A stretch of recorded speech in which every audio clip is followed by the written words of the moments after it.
দর্শক আমন্ত্রণ যমুনা আইটাসকে শুরুতেই জানিয়ে দেব শিরোনামগুলো। স্পষ্ট হচ্ছে লস অ্যাঞ্জেলসের দাবানলের ক্ষয়ক্ষতির ভয়াবহতা। আর্থিক ক্ষতির পরিমাণ ছাড়াতে পারে 250 বিলিয়নের ঘর।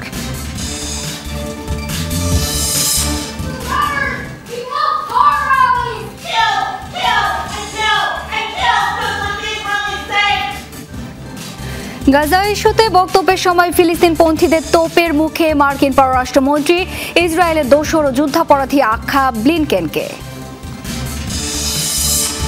নানা নাটকীয়তার পর দক্ষিণ কোরিয়ার অভিশংসিত প্রেসিডেন্ট ইয়ন সুক গ্রেপ্তার। আটকের সময় অনুগত বাহিনী ও সমর্থকদের সাথে পুলিশের সংঘর্ষ।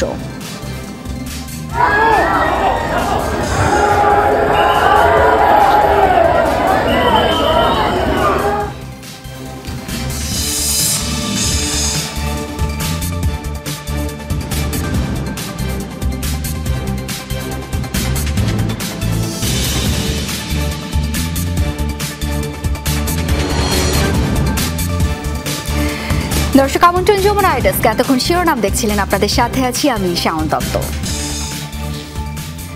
জমকালো লস অ্যাঞ্জেলসের বিস্তীর্ণ এলাকা এখন কেবলই ধ্বংসস্তূপ। কিছু এলাকায় দাবানলের আগুন শান্ত হওয়ার পর ফুটে উঠতে শুরু করেছে ক্ষয়ক্ষতির ভয়াবহতা।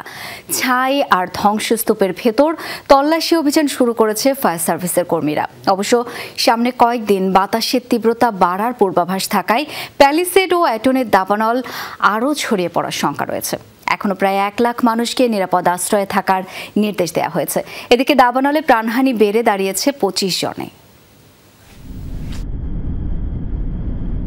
জানালা খুললেই দেখা মিলত সমুদ্রের। প্রশান্ত মহাসাগরের কোল ঘেঁষে নান্দনিক আর বিলাসবহুল একটি বাড়ি যেন ছিল জাঁকজমক শহর লস অ্যাঞ্জেলেসের আভিজাত্যের প্রতীক। সেই বাড়িগুলো এখন কেবলই ধ্বংসস্তূপ।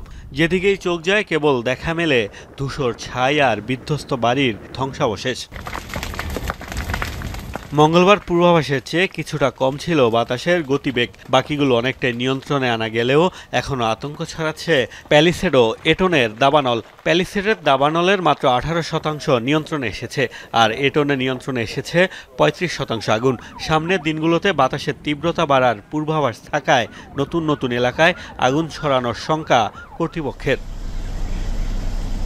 এখনও প্রায় 1 লাখ বাসিন্দাকে দেয়া হয়েছে নিরাপদ আশ্রয়ে থাকার নির্দেশ। আরও প্রায় 84,000 মানুষকে যে কোনো সময় ঘরবাড়ি ছাড়ার জন্য প্রস্তুত থাকতে বলা হয়েছে। কিছু এলাকায় সব পুড়ে যাওয়ার পর শান্ত হয়েছে আগুন। সেসব এলাকায় নতুন করে দাবানল ছড়ানোর শঙ্কা না থাকায় কয়েক হাজার মানুষকে ফেরার অনুমতি দেওয়া হয়েছে। আগুন লাগার আগ মুহূর্তেও আমি এখানে ছিলাম। আমার স্ত্রী সন্তান নিয়ে বাড়ি ছাড়তে হয়েছে, সাথে কিছুই নিতে পারিনি। এখন এসেছি কিছু পাই কিনা তা দেখতে। এরই মধ্যে শুরু হয়েছে উদ্ধার তৎপরতা। প্রাণের খোঁজ তো চলছেই, ধ্বংসস্তূপ সরিয়ে খোঁজা হচ্ছে মরদেহ। দীর্ঘ সময় তল্লাশি অভিযান চলবে বলে জানিয়েছে ফায়ার সার্ভিস। আমাদের উদ্ধার কর্মীরা তল্লাশি চালাচ্ছে। ক্ষতিগ্রস্ত প্রতিটা স্থাপনায় এই তল্লাশি চলবে। আমাদের প্রধান লক্ষ্য ঘর থেকে বের হতে পারেনি এমন কোনো ভিকটিম আটকা পড়েছে কিনা সেটি খুঁজে বের করা। এত বড় পরিসরে ক্ষয়ক্ষতির সাক্ষী খুব বেশি হয়নি আমরা। দাবানলে ক্যালিফোর্নিয়ায় এখন পর্যন্ত 12,000 স্থাপনা ক্ষতিগ্রস্ত হয়েছে। আর্থিক ক্ষয়ক্ষতির পরিমাণ ছাড়াতে পারে 250 বিলিয়নের ঘর। মোস্তফা মাহমুদ, যমুনা নিউজ। গাজায় যুদ্ধ পরবর্তী পরিকল্পনা নিয়ে বক্তব্য রাখতে গিয়ে চরম বিব্রতকর পরিস্থিতিতে পড়লেন মার্কিন পররাষ্ট্রমন্ত্রী অ্যান্টনি ব্লিনকেন। ওয়াশিংটনে আটলান্টিক কাউন্সিলের আয়োজনে পড়েন ফিলিস্তিনপন্থীদের তোপের মুখে। গণহত্যার দোসর ও যুদ্ধাপরাধী আখ্যা দেয়া হয় তাকে। বিক্ষুব্ধ নাগরিকদের প্রতিবাদে বক্তৃতা থামিয়ে দিতেও বাধ্য হন তিনি। গাজায় যুদ্ধবিরতি নিয়ে জোরালো হয়েছে আশাবাদ। এরই মধ্যে উপত্যকায় যুদ্ধ পরবর্তী শাসন ক্ষমতা নিয়ে আরেক দফায় শুরু হয়ে গেছে আলোচনা।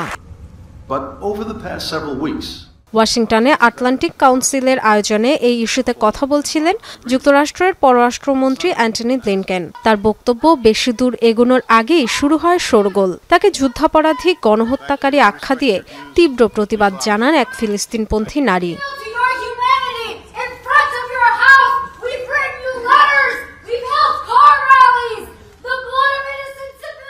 এক পর্যায়ে নিরাপত্তা কর্মীরা সরিয়ে নেয় ওই নারীকে।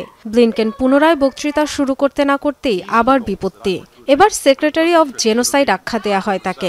হাজার হাজার ফিলিস্তিনিকে হত্যার দায়ে ক্ষমা পাবেন না ব্লিনকেন, চিৎকার করে এমন মন্তব্য করেন আরেকজন।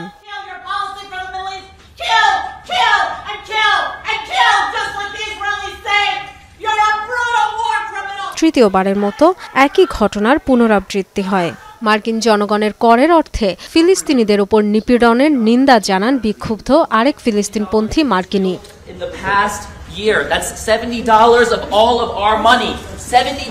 তীব্র প্রতিবাদের মুখে যেন ভাষাই হারিয়ে ফেললেন ব্লিনকেন। থতমত পরিস্থিতি থেকে নিজেকে সামলে নিয়ে বক্তব্য শুরু করতে বেশ কিছুক্ষণ সময় লেগে যায় তার। ডরোথি তাস্ট্রিন, যমুনা নিউজ। দখলকৃত পশ্চিম তীরে ইসরায়েলি বাহিনীর সাথে ব্যাপক সংঘর্ষ হয়েছে ফিলিস্তিনি যোদ্ধাদের। দক্ষিণাঞ্চলে প্রতিরোধের মুখে পিছু হটতে বাধ্য হয় নেতানিয়াহু বাহিনী। কাবাতিয়ায় যোদ্ধাদের পেতে রাখা বোমায় আহত হয় বেশ কয়েকজন ইসরায়েলি সেনা। হেলিকপ্টারে করে তেল আবিবে নিয়ে যাওয়া হয় তাদের। অন্যদিকে পশ্চিম তীরের জেনিনে এখনও চলছে ইসরায়েলের আগ্রাসন। বর্বর বিমান হামলায় প্রাণ গেছে আরও 6 ফিলিস্তিনির। আহত হয়েছে বেশ কয়েকজন। তাদের স্থানীয় হাসপাতালে চিকিৎসা দেওয়া হচ্ছে। ফিলিস্তিনি স্বাস্থ্য মন্ত্রণালয় নিশ্চিত করেছে এই তথ্য। গাজায় চলমান ইসরায়েলি অভিযানের শুরু থেকেই পশ্চিম তীরে অভিযান জোরদার করেছে তেল আবিব। সশস্ত্র যোদ্ধারা লুকিয়ে আছে এমন অভিযোগে শরণার্থী শিবিরগুলোয় প্রায় নিয়মিত হামলা ধরপাকড় চালায় হুতি সেনারা। বেড়েছে দখলদার ইসরায়েলিদের আগ্রাসনও।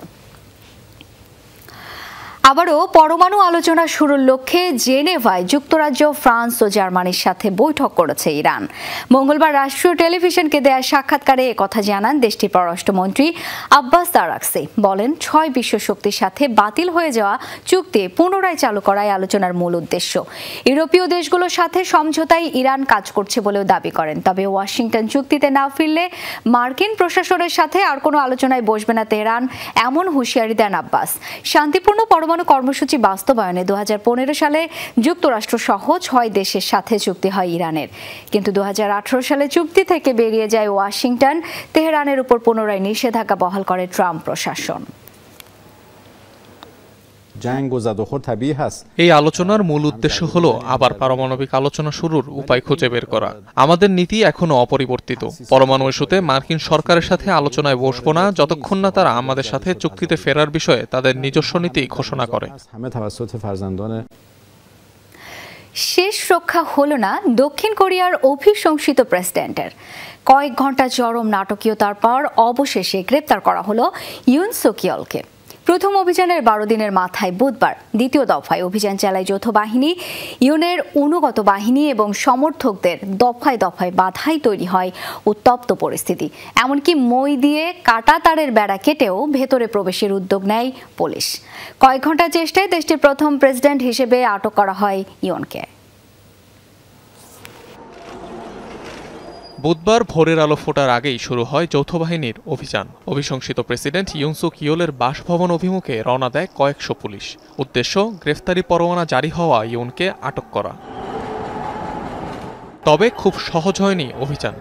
অভিশংসিত প্রেসিডেন্টের সমর্থকদের বাধায় বেগ পেতে হয় নিরাপত্তা বাহিনীর সদস্যদের। বেঁধে যায় তুমুল সংঘর্ষ, আহত হন বেশ কয়েকজন, ধরপাকড় করা হয় অনেককে। অভিযানের খবর পেয়ে ইউনের বাসভবনের সামনে জড়ো হতে থাকেন তার ঘনিষ্ঠ আইন প্রণেতারাও। বন্ধ করে দেয়া হয় বাসভবনে প্রবেশের সব রাস্তা।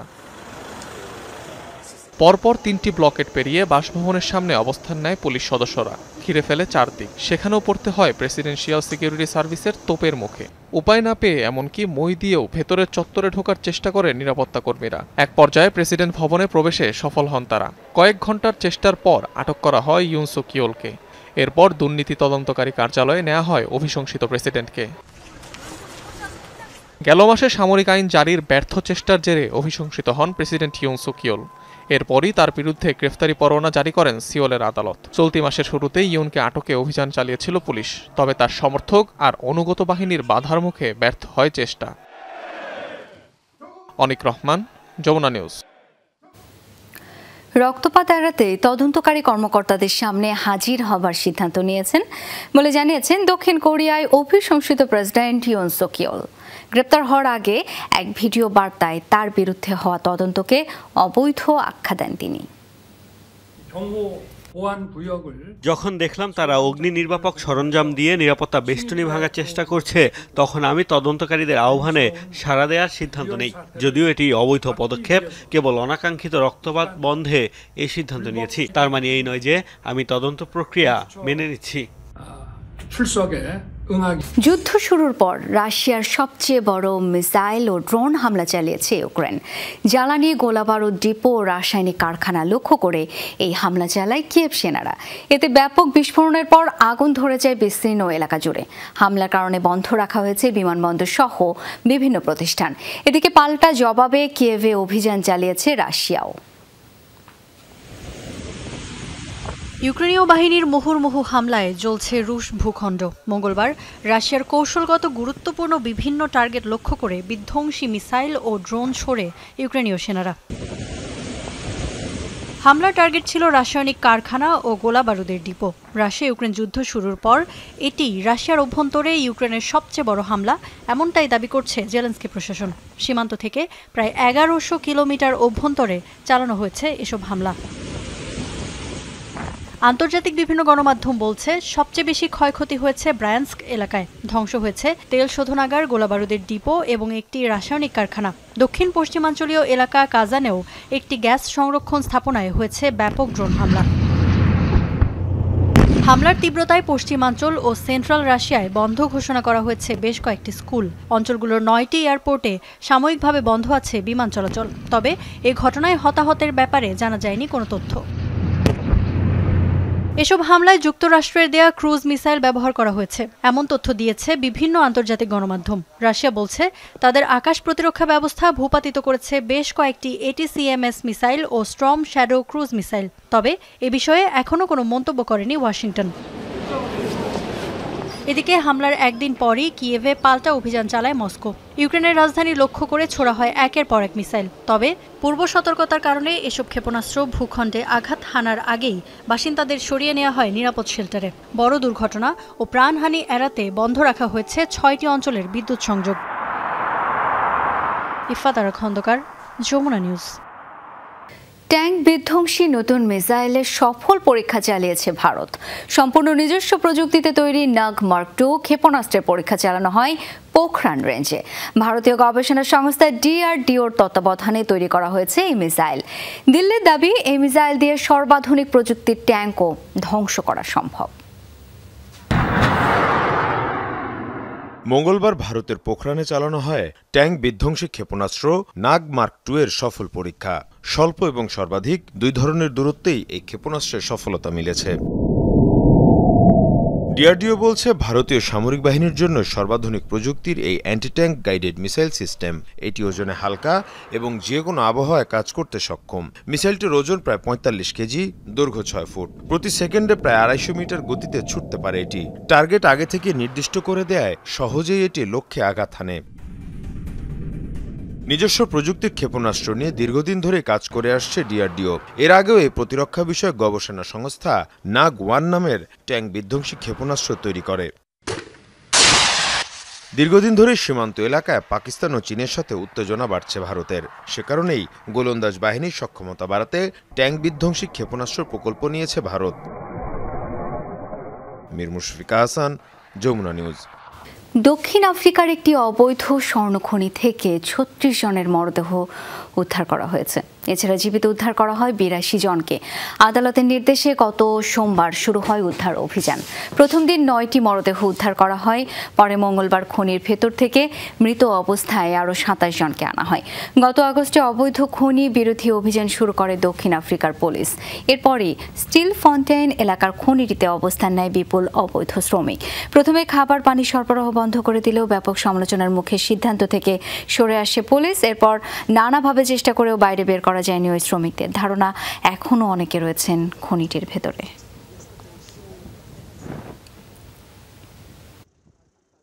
সন্ত্রাসের মদতদাতা দেশের তালিকা থেকে কিউবাকে বাদ দিচ্ছে যুক্তরাষ্ট্র। শিথিল করা হবে অর্থনৈতিক নিষেধাজ্ঞাও। মঙ্গলবার এই ঘোষণা দিয়েছে বিদায়ী বাইডেন প্রশাসন। বন্দিমুক্তি শর্তে এমন সিদ্ধান্ত বলে জানিয়েছে হোয়াইট হাউস। যুক্তরাষ্ট্রের ঘোষণার পরপরই 553 জন বন্দীকে মুক্তি দেয় কিউবা, যারা দেশটির সরকার বিরোধী বিক্ষোভে আটক হয়েছিল। ক্যাথলিক চার্চের মধ্যস্থতায় দুদেশের মধ্যে এই সমঝোতা হয় বলে জানা গেছে। সন্ত্রাসবাদী উস্কানিদাতার তালিকা থেকে কিউবাকে সর্বপ্রথম বাদ দেন সাবেক মার্কিন প্রেসিডেন্ট বারাক ওবামা। ক্ষমতার প্রথম মেয়াদে 2021 সালে আবারও দ্বীপ দেশটিকে ওই তালিকায় যুক্ত করেন ডোনাল্ড ট্রাম্প। ক্ষমতা হস্তান্তরের আগে বৈদেশিক নীতিতে বেশ কিছু পরিবর্তন এনেছেন জো বাইডেন। তারই অংশ হিসেবে ট্রাম্পের শপথ নেয়ার মাত্র 5 দিন আগে কিউবা নিয়ে এমন সিদ্ধান্ত।